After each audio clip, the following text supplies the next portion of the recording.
Welcome to Natural Habitat Adventures Daily Dose of Nature.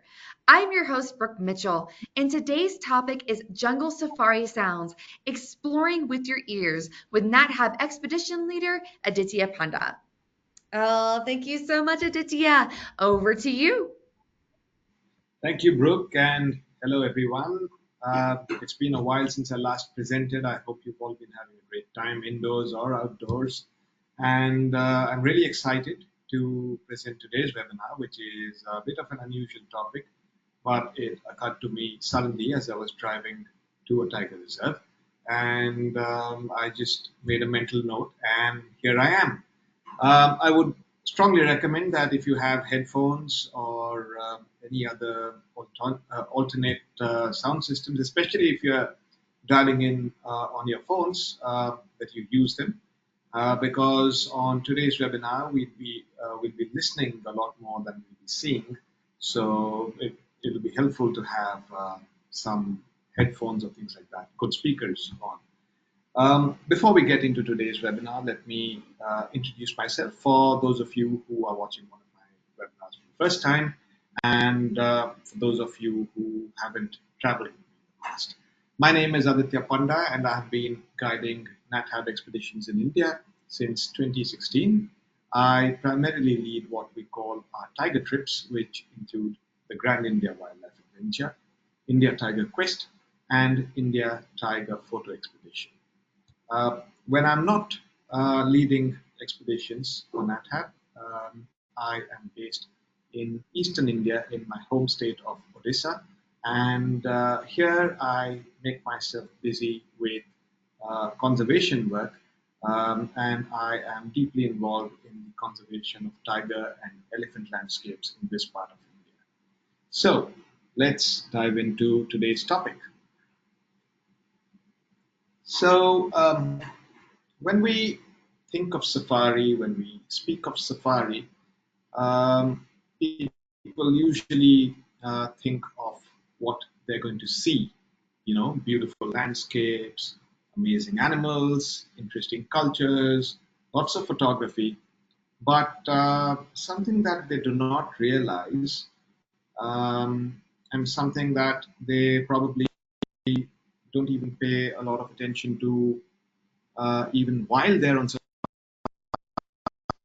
safari, is that we use all our senses, not just our eyes. We don't only watch, we smell, we listen, we hear, we touch and feel. And it's just that we humans are such visual animals that we sort of don't pay attention to our other senses as much. And we probably just do it subconsciously without really taking note of it. And, you know, there is a story that I heard of a safari guide in Africa, which really got me thinking. Um, so there was this safari guide in Africa of a highly reputed camp working with a highly reputed company.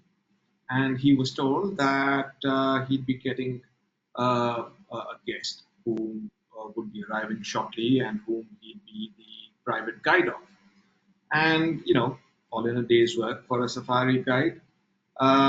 So he was in for quite a surprise when he was told beforehand that the only thing to keep in mind about this guest was that she was completely blind. She had lost her vision due to an illness progressively over time, and at the point at which she arrived or was due to arrive on this trip, she was practically 100% blind. And this was a trip, of course, that she had always wanted to do. So, you know, eyesight or no eyesight, she still decided to do it. Now, for a guide, this would be some challenge. You know, he started racking his brains as to how he could guide someone in the African bush where people come to see so many things when he could not show anything to her. So he took it on as a challenge, and when he greeted her, and they stepped into their safari vehicle, of course, somebody else was driving.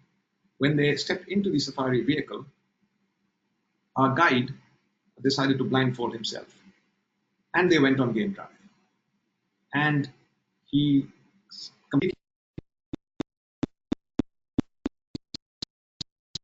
stopped relying on eyesight, and he started describing and interpreting smells and sounds to his guest. And you know, it ended up being one hell of a safari. It was an amazing safari expedition, and that story has sort of stuck with me. And every time I go out on a game drive, I try and consciously make my guests experience things beyond the visual. Safari is supposed to be an immersive experience. It's supposed to be an extremely mindful experience. And you can't be immersed in something unless you have all your senses completely attuned to everything that is going around. And it is incredibly relaxing. It is um, incredibly revealing in the sense that we ourselves in our noisy urban lives tend to forget how much we have stopped relying on our natural senses, and especially in today's days and age when we are entirely, we have our gaze fixed on screens all day. We tend to forget to use our other senses, and you know, with that in mind, I came up with today's webinar topic, and I decided to talk to you about some of the sounds, some of the common sounds. I mean, if I started describing all the sounds that we hear on safari in India, that webinar would last a few days. But under the constraints of time, I have tried to put together some of the common sounds which we hear a lot on India trips, particularly the trips that I listed while introducing myself, which are the Grand India Wildlife Adventure, India Tiger Quest, and the India Tiger Photo Expedition. I have used sounds from these trips, sounds that you are likely to hear while you're out on these trips, and I've tried to describe our expeditions using the sounds of the jungle. So here we go. Before I start playing different sounds to you and explaining what they mean, let me first explain how we use as guides, as naturalists, as trackers, how we use sounds all the time, especially in an Indian scenario. You see, when you're tracking megafauna or big game in Africa, a lot of it is done visually. Um, but I mean, you do use sound a lot in Africa as well, or out in the tundra. But in a closed environment like the jungle, you are fairly visually impaired anyway to begin with, because you have dense vegetation all around. The animals are inside the vegetation often, especially animals like tigers and leopards, which like to remain elusive.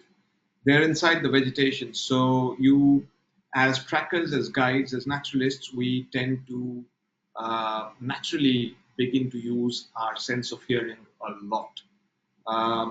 We do even use our sense of smell while looking for wildlife, but we use our sense of hearing as much as our eyesight, if not more, while out on game drive in India. Now, of course, you are constantly paying attention to all the sounds in the jungle, as a form of awareness. You know what's going on. Even when I'm talking to my guest in a safari jeep, my ears are constantly listening to everything that's going on in the jungle around, and often my guests get surprised as to how I could, or our driver or our tracker in the jeep could pick up the seemingly minute sounds and noises from really far away. Now, it's not any superpower that we have. It's no special skill. Anyone can develop these skills. It's just trained. It's just about having a trained ear.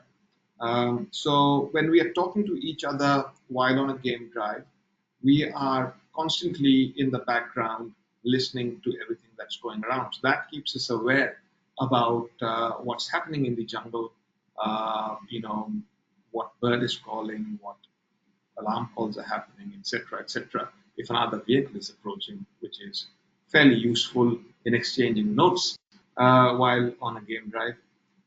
We also rely on hearing a lot for identification.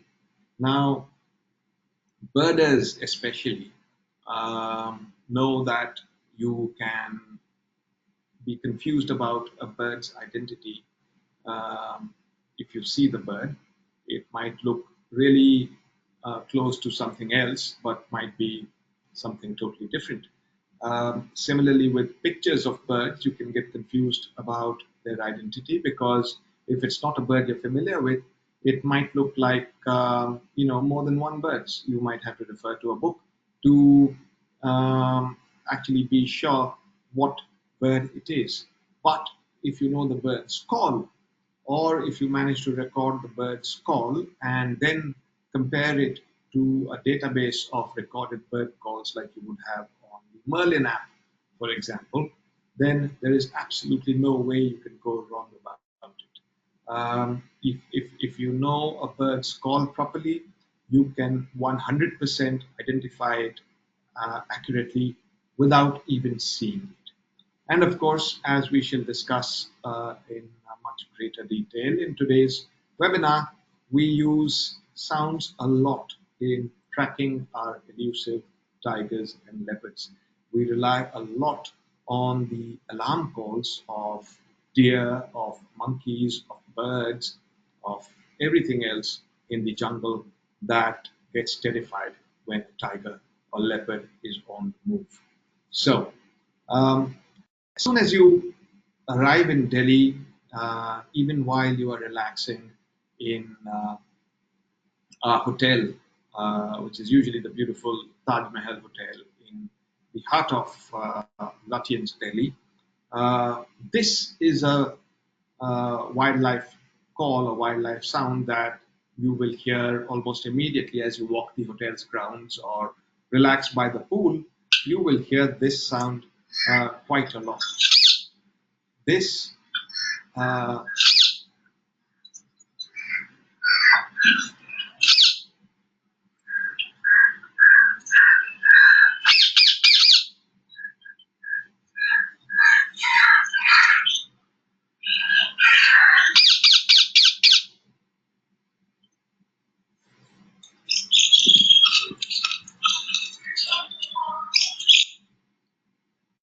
Now, this is a pretty familiar bird all across India. It's the rose-ringed parakeet. You will hear them in the jungle, you hear them in the city. Very pretty birds, and I know that in some parts of the US, like Florida, you actually have them gone feral, and you might have heard this sound even in the US. So this is a noise. This is a, well, I won't call it a noise because it's a pretty nice sound for me. I've always had positive associations with parakeet calls. They can be loud, but they're nice. They're nice calls, and this is something that you will hear starting from Delhi on almost every game drive everywhere you go across India.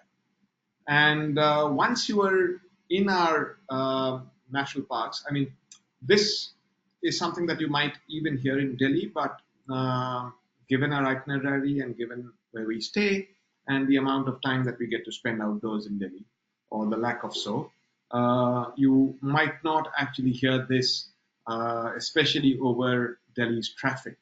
But in the jungle, as we drive around, as we stop and listen to the jungle, as you sit on your deck in your camp and relax with a drink and a book, this is a sound that will go on in the background all the time, especially in daylight, of course.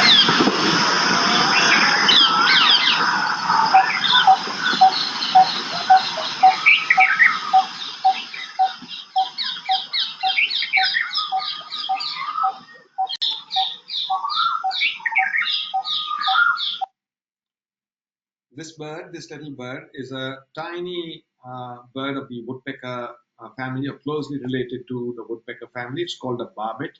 It's about the size of my mouse, if not smaller, and it's got a beautiful crimson marking on its head, and it is usually to be seen at the very tops of tall trees, calling out like that. And it's called the coppersmith barbet. It's called the coppersmith because the call sounds like a coppersmith hammering a pot, or a copper pot, into shape. So this is another rather pleasant sound that you will always hear in the background. These little birds, they eat figs and fruit quite a bit. So if you come in the summer, when our ficus trees are fruiting, you can actually get to see them feeding on the fruit and get some really good pictures. Now, there is a bird that keeps us annoyed during the day and awake in the middle of the night all around the year.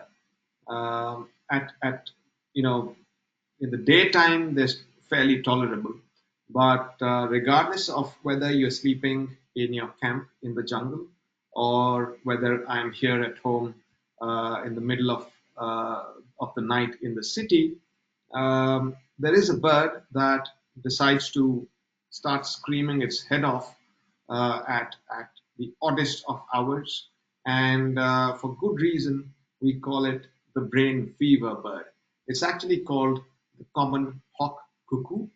But when you hear its call is extremely high pitched, and it keeps rising in a crescendo. And if you listen closely, it actually says the words brain fever.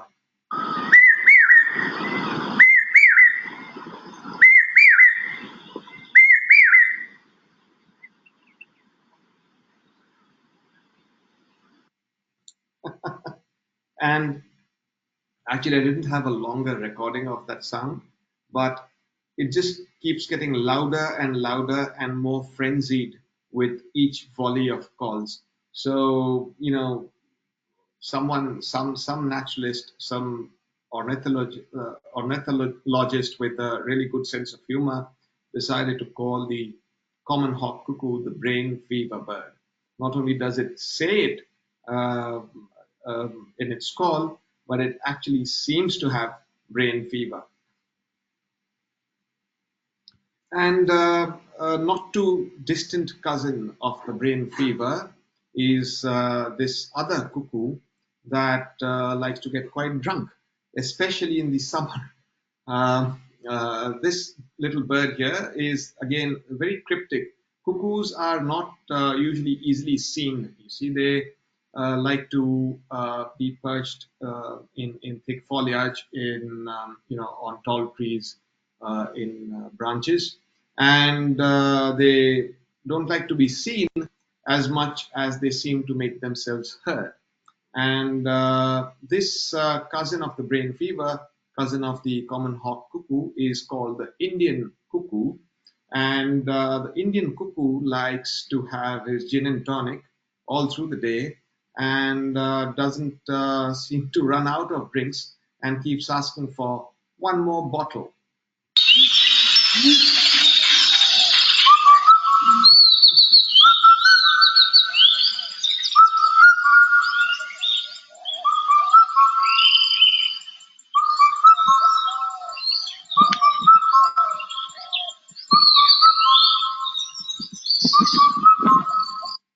One more bottle. And if you forget the name of the bird, then you can also remember the call as Indian cuckoo. Now, speaking of annoying birds, there are very few birds whose calls are actually seem to have evolved to be annoying as a defense mechanism. This bird here is called the red-wattled lapwing, and like most lapwings, these guys are ground nesters. They don't really build a nest. They just lay their eggs on a gravelly spot, and their eggs are so well camouflaged that even if you're standing right over them, even if you're standing a foot from them, you can't really tell where the eggs are. And when the chicks hatch, the chicks are also equally well camouflaged. And when they're crouching down on the ground, they're extremely difficult to tell because they just rely on camouflage and sitting still. So, um, you know, even for animals and birds that do not mean any harm to the lapwing's eggs or chicks, it is really difficult for them to see where they are and to inadvertently cause damage. Say for an elephant to just step on the nest and never realize that it has just crunched a bunch of lapwing eggs. So what the lapwings do is they make the most irritating of noises and start mobbing anything that approaches their eggs or their nest. And if the animal that approaches their eggs or nest happens to be a predator, like say a jackal, what the lapwing is going to do is that it's going to pretend that it's got a broken wing and sort of lead away from the nest. And the predator might think that, all right, here is an injured bird, let me go get it. And as soon as the lapwing is done leading away the predator uh, from far enough from the nest, it just waits for the predator to come close enough, and then in the last minute it just fixes its broken wing and flies off. So it's got a pretty well, some would say intelligent um, defense mechanism, but it's all instinct in this case. It's just amazing examples of evolution. The lapwing doesn't exactly put thought into what it's doing. It's just evolved to do that in order to survive and in order to ensure maximum survival for its chicks. So the call of the lapwing has often been described as, "Did you do it?"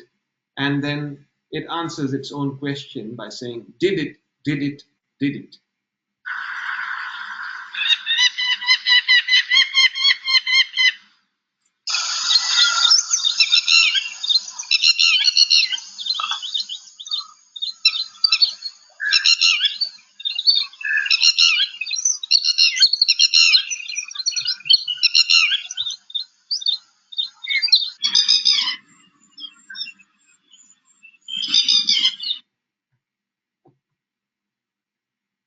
Now, I'm sure you're familiar with peacocks even in the United States, and many people have them on their large estates and private properties. So I'm pretty sure a lot of you know how a peacock sounds.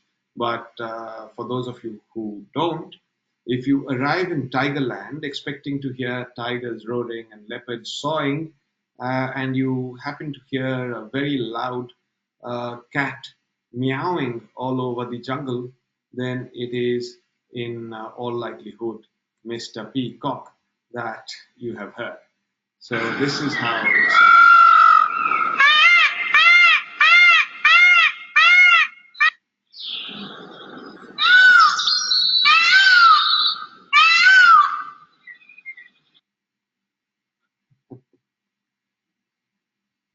Now, if you come in the summer, um, especially between March and say all the way till the end of summer, till June, and sometimes even in other parts of the year, but especially in summer, you might be on game drive and be startled by a noise of what sounds like somebody being strangled to death or something.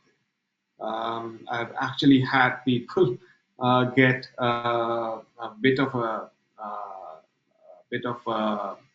uh, shock and a bit of a fear at camp on suddenly hearing this noise from the jungle, because it can sometimes sound like a person screaming his lungs out. And it's nothing to be worried about, because it's just a spotted deer stag on a rut, and the rutting call is pretty loud. They do make sure that all the females, all the hinds in the area, take notice that there is a magnificent stag on a rut, and that all ladies in and around the area are welcome.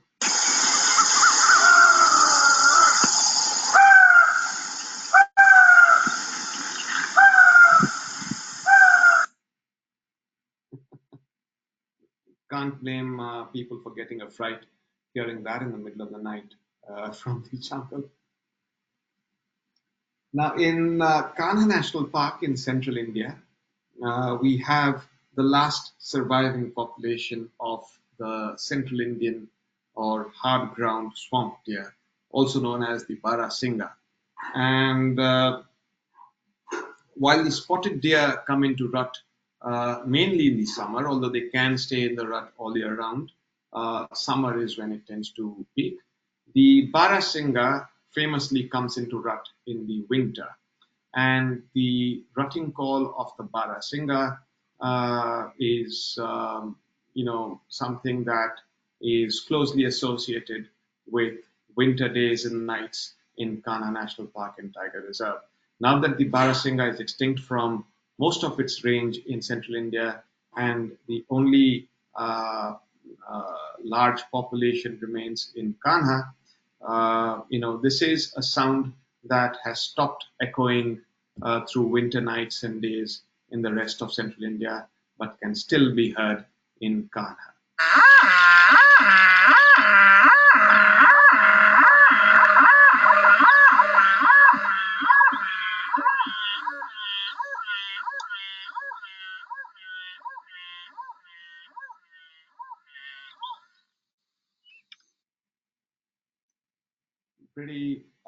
Pretty incredible sound when you're actually hearing it in the jungle. It's very loud. It carries really far, and it echoes through the jungles and the grasslands where the Barasinga live. And it's a pretty special sound for those of us who are certified Kanha files.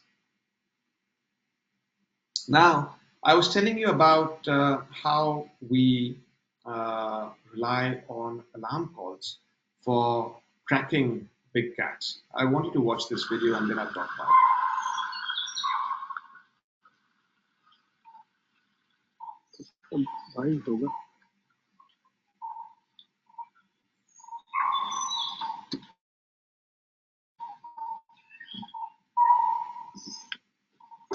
इधर किधर चिल्ला रहा है इधर चिल्लाते बहुत तो चिल्ला रहा है अपने के पास में रहते पुल के पीछे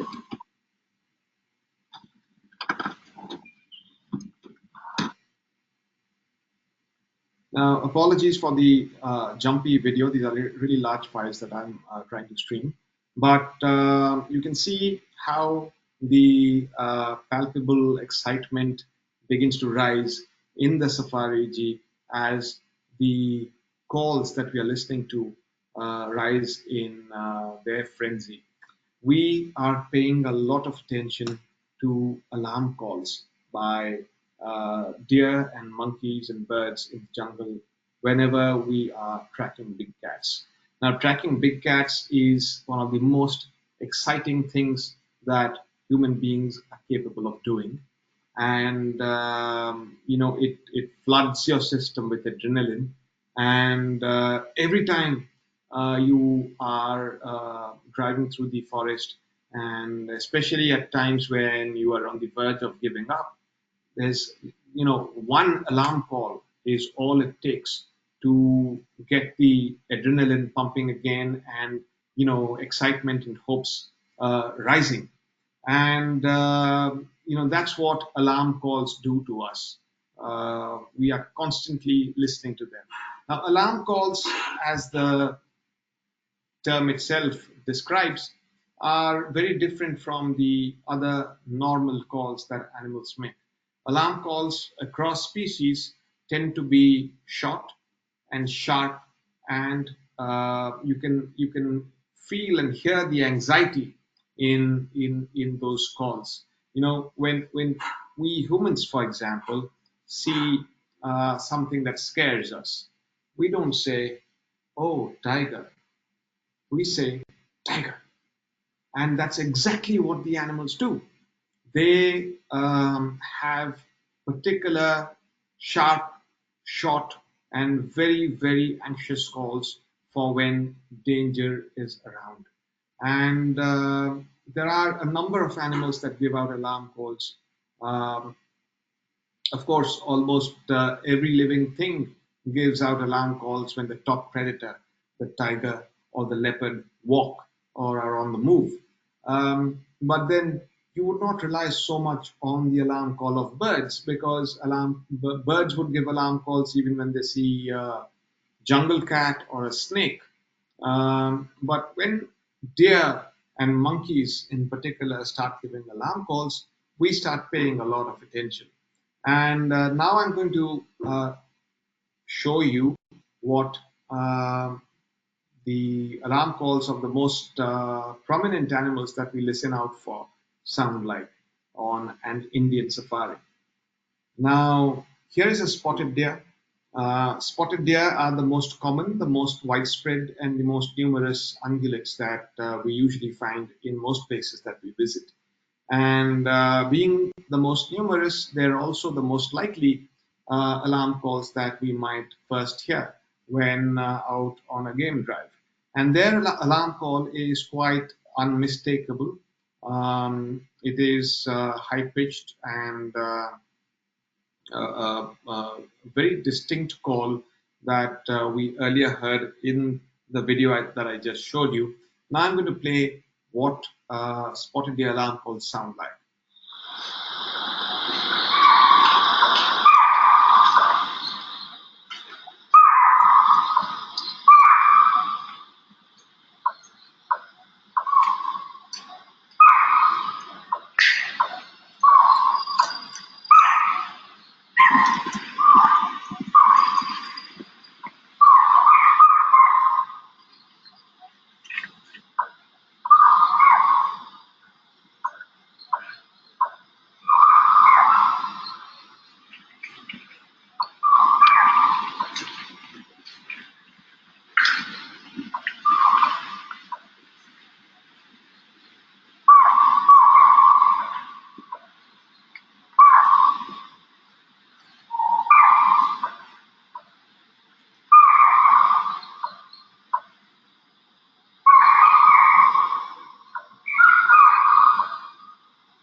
Now, Spotted deer, or chital as they're also known, as I said, are very numerous, and herds tend to be spread around in an area. So you will often hear calls coming from all directions because the deer are, sort of relaying each other's calls. Also, spotted deer are great animals to use to judge the movement of a predator. You see, as a big cat is on the move, uh, different deer will start watching it, every few hundred meters or so, and start giving alarm calls. So you can actually gauge from the deer where and in which direction the big cat is moving. Now, in this particular recording, you might have also heard some nightjar calls that were coming in the background. Spotted deer tend to be more vocal at night because at night, of course, they can't see as well, and they tend to get frightened more easily. So, from the nightjar noises in this sound recording, you can tell that this recording was made at night. Um, Now, another animal that is rather prone to giving out alarm calls, but also potentially giving out a lot of false alarm calls, or as our some of our park guides and drivers like to say, missed calls, uh, is the barking deer. Now, the barking deer or muntjac is a solitary sort of deer. You usually find them alone or with a mate, so ones and twos at best. And of course, they do not have the security of living in a large herd. And they are forest dwelling deer. They tend to live in dense vegetation and they're browsers. So they need to be far more wary than other deer like spotted deer, which live in large herds. So a barking deer is prone to giving missed calls far more often than other deer. But when a barking deer starts to give persistent alarm calls, we consider that pretty reliable as an indication of a predator. And what a barking deer will do is that it will stop and watch the predator and keep it in its sight till the animal vanishes from the area. So a barking deer will constantly follow a tiger or a leopard till it is safely away and continuously give alarm calls. So we do rely on barking deer quite a bit to gauge the movement of a big cat. And it's called the barking deer for a reason. Now, all deer bark in alarm, but the barking deer's bark is very much like the bark of a small dog. In fact, the first time I heard a barking deer alarm call, I thought that somebody's little Spitz or Pomeranian had gotten loose in the jungle. Listen for yourself.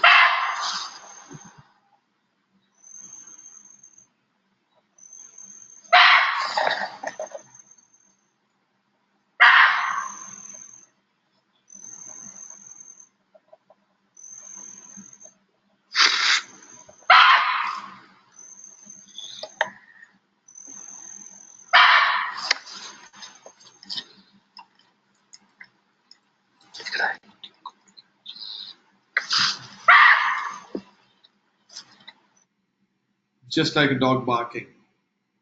Um, Now we spoke of missed calls and false alarms, but the largest deer in our forests is the sambar, or the we call it the sambar deer in India, and in Southeast Asia they call it the rusa deer. These are the largest deer in all of Asia, and they are also a very preferred prey of tigers. Sambar deer tend not to give false alarms. Sambar deer only tend to give alarm calls when they're pretty sure. that there is that there is danger around. So when we hear sambar alarm calls, especially continuous alarm calls from a sambar deer, we are pretty sure that there is a tiger or a leopard around. The sambar has a rather loud and resounding honk that it gives, and this is how it sounds.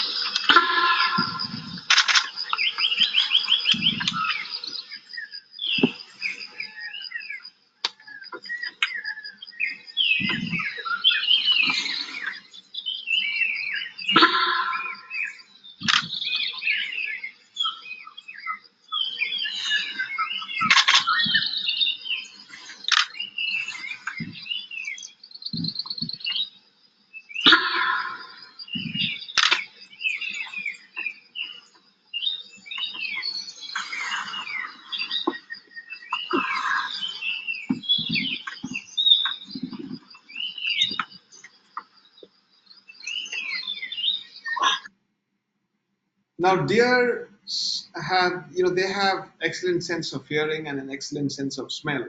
So, to keep an eye, to keep a lookout for big cats, they use these senses on the ground in the jungle, and they do a pretty good job of watching out for big cats and warning us or letting us know, giving alarm calls.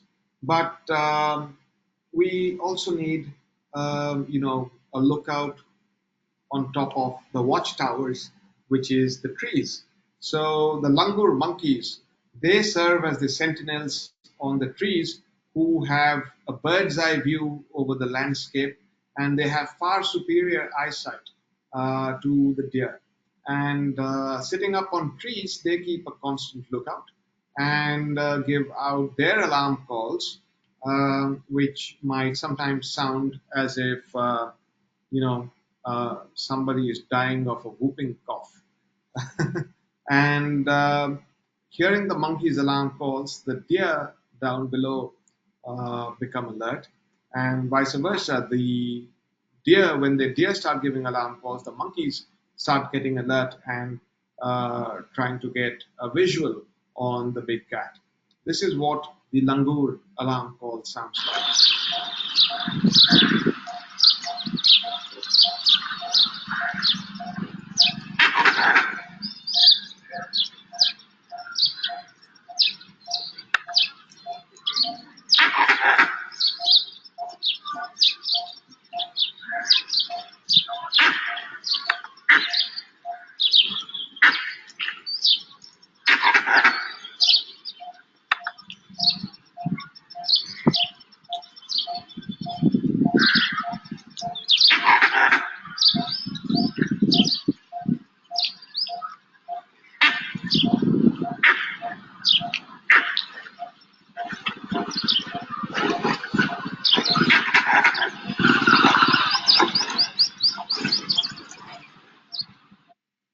Now, those were very urgent sounding alarm calls, and when you hear urgent alarm calls, it means there is a high chance that the animal is actually watching a big cat on the move. And we'll talk about how we choose whether or not to take an alarm call seriously. Now, peafowl, despite their seemingly limited vocabulary where they can only meow, uh, do actually have an alarm call, and we don't disregard peacock or peafowl alarm calls either. Now, hear this.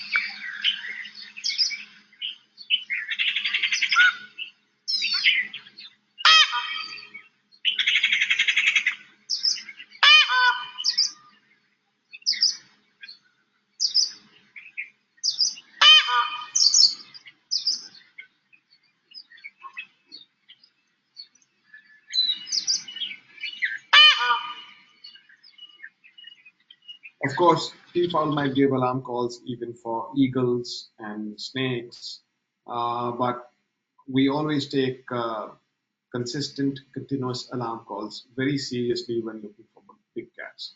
But sometimes there are alarm calls that might mean that the cat has been here but is now gone.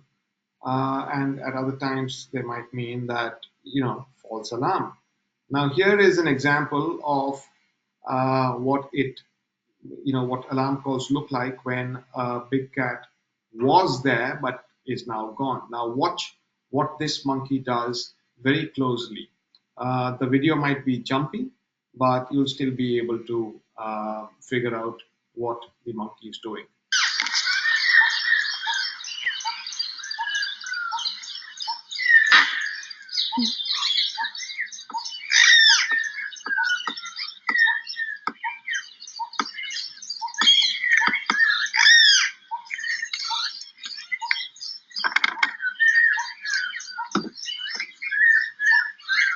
Very cooperative. So you see, he started to feed. He was giving alarm calls, but the urgency in his alarm calls had begun to decline. He wasn't as frenzied anymore. He gave one alarm call looking in the direction he had last seen the tiger going, and then he began to relax and started to feed. So that is when you know when to give up on an alarm call and to try elsewhere.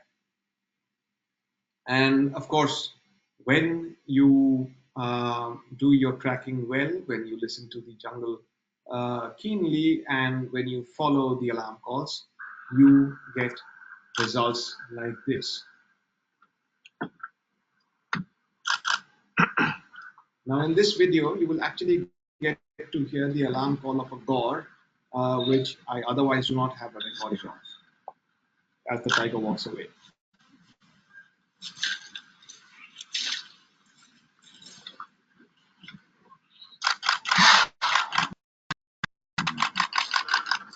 That's a God given alarm calls. So that snort that you heard was the gaur, which is a very large bovine. And those of you who have been watching our India webinars, or those of you who have been to India, are familiar with that animal. I'll play it again so that you can hear the snort of the gaur, which is followed by the alarm call of the spotted deer. And you can actually hear me in the video saying that's a gaur that gave the alarm call.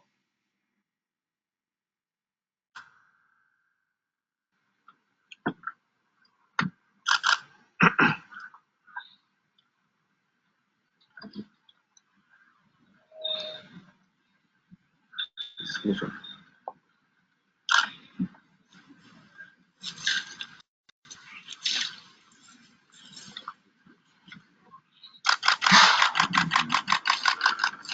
That's a God given alarm calls.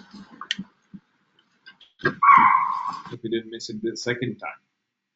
Now, of course, coming to the most exciting, the most thrilling sound that anyone could hear in an Indian jungle. The sound that, sends shivers up anyone's spine, and even, no matter how many times you hear it, it always gets your hair raised on your arms and on the back of your neck. It's the most thrilling sound ever. And we often, associate tigers with angry roars, and that's what TV teaches us. And we tend to think that tiger roars are always loud. Of course, they are loud, they're really loud. But for you to actually appreciate their loudness, you have to be really close to them. Very often, all you hear is a very low sort of growl. Because if your tiger isn't close by, if it's calling from deep within the jungle, you don't hear the loudness of it, but you can feel the depth of it. And tiger roars are also sounds that fall in the range of infrasounds, which means that their wavelength is so low that a lot of it is actually below human hearing range. So when the old timers wrote, the old naturalists and hunters of days gone by, when they wrote that you can feel a tiger's roar before you can hear it, they were not lying. Now, of course, I have a recording from much closer of when a tiger was actually walking towards a jeep. So this is what an adult male tiger sounds like when he is growling and announcing to the world that he owns the land that he walks on.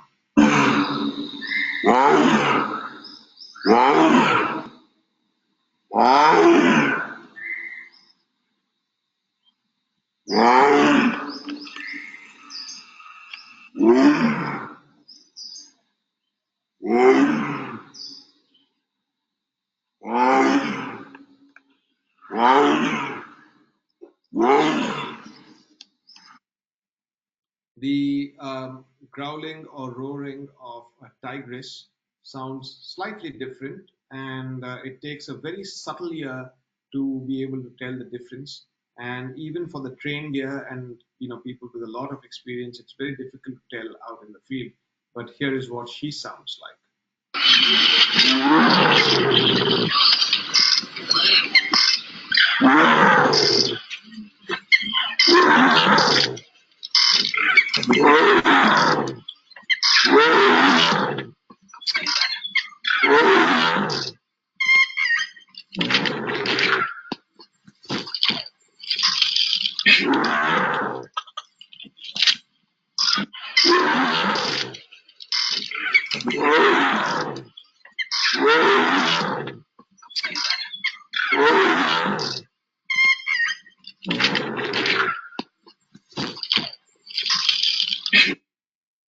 Now, when a tigress is looking for a mate, she doesn't growl or roar, she moans.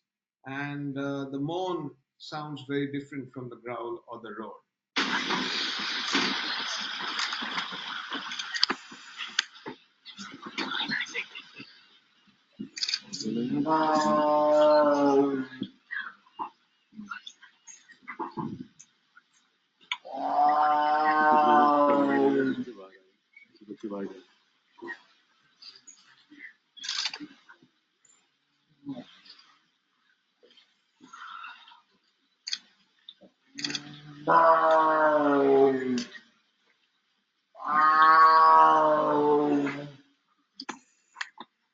Like a large house cat.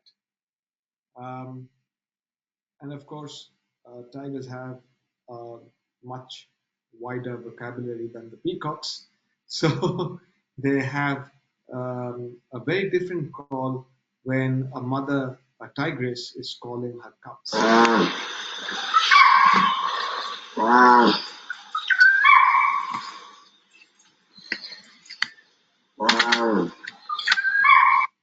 Much softer and shorter ow, which cubs understand really well, and they come running the moment they hear that because they know mother is here. So wherever she's hidden them, they stay hidden like good children, and the moment they hear her making that noise, they come out running to greet her. Now, a leopard has a rather unique call. Movies, of course, will show you that leopards roar like lions and tigers, but they do have a rather different call. And it does sound like somebody is sawing wood with an old styled handheld saw. So, you know, like tiger calls, like tiger roars, leopard sawings are also easy to miss if one does not have a trained ear and if the big cat is calling from a distance. Listen to this.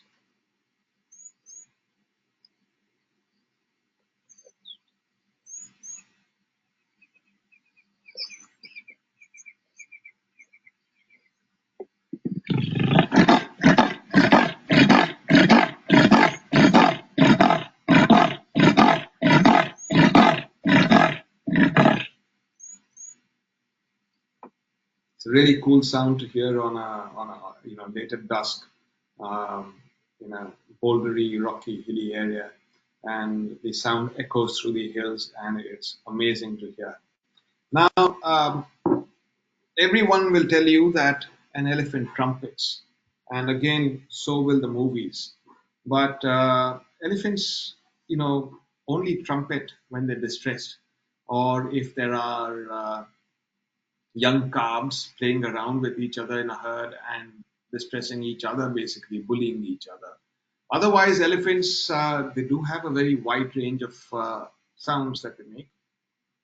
But to me, the most interesting and inspiring and amazing sound that elephants make is the low infrasonic rumbles that they make, which travel really far distances and which can be heard by elephant herds kilometers away. Now, I had the opportunity to record a really large range of elephant sounds on this 1.5 minute video one afternoon. So I'm going to play it for you.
It's pretty amazing how they make those engine idling sounds. Those infrasounds are really, really interesting. They carry so far and they are so full of communication. Now, it is known that elephants actually do have their version of language. The different regions, elephants use different languages to speak to each other. And you might have also heard a squeaking kind of noise that the elephants were making. That is unique to Asian elephants. African elephants don't do that. So, you had almost the entire range of elephant noises in this video that an Asian elephant makes. And when we go on a Grand India Wildlife Adventure, I know we are running out of time, but this is the last slide. When we go on a Grand India Wildlife Adventure, the third part of the three that we visit is the Kaziranga National Park and Tiger Reserve. It is on the frontier of South Asia and Southeast Asia, and that means that we have a lot of Southeast Asian wildlife in that area, which includes India's only ape, the western hulock gibbon. And gibbons, of course, are known for their amazing songs, and we do spend a morning going out looking for gibbons on that trip. And occasionally, we do get to hear them singing their wake-up songs.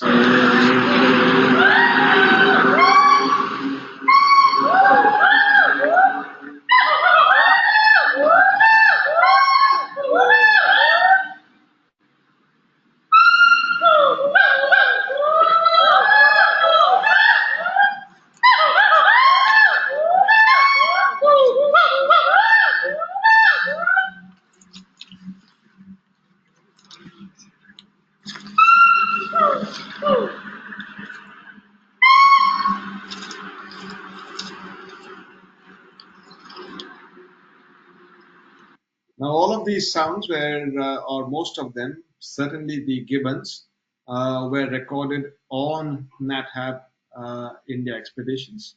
And with that, I shall end today's webinar and ask Brooke to tell me all the questions that you might have. Aditya, that was absolutely incredible. Like, I honestly felt like I was there with you in the Indian jungle. Oh my gosh. Ah, I can't wait to get back and explore it myself. I also have lots of comments in here just going on and on about how amazing that was and how much everybody loved it. Since we have run out of time, I will not ask any questions today. So, Aditya, I will just turn it to you for any last closing thoughts. Thank you, Brooke, and thank you to our wonderful audience. I hope you enjoyed today's webinar, and I am looking forward to reading your comments. And yeah, look forward to seeing you again soon. Absolutely. Thank you so much for taking the time to present to us today, Aditya, getting all of those calls and just completely immersing us in your backyard, essentially. So thank you. And I'd also like to thank everyone who tuned in. Join us tomorrow for our next daily dose of nature. You can check out this week's lineup, including registration links, on our website at nadhub.com/webinars. We did record today's presentation, and we will have the replay available on our website soon. With that, I will conclude the webinar. Goodbye, everybody.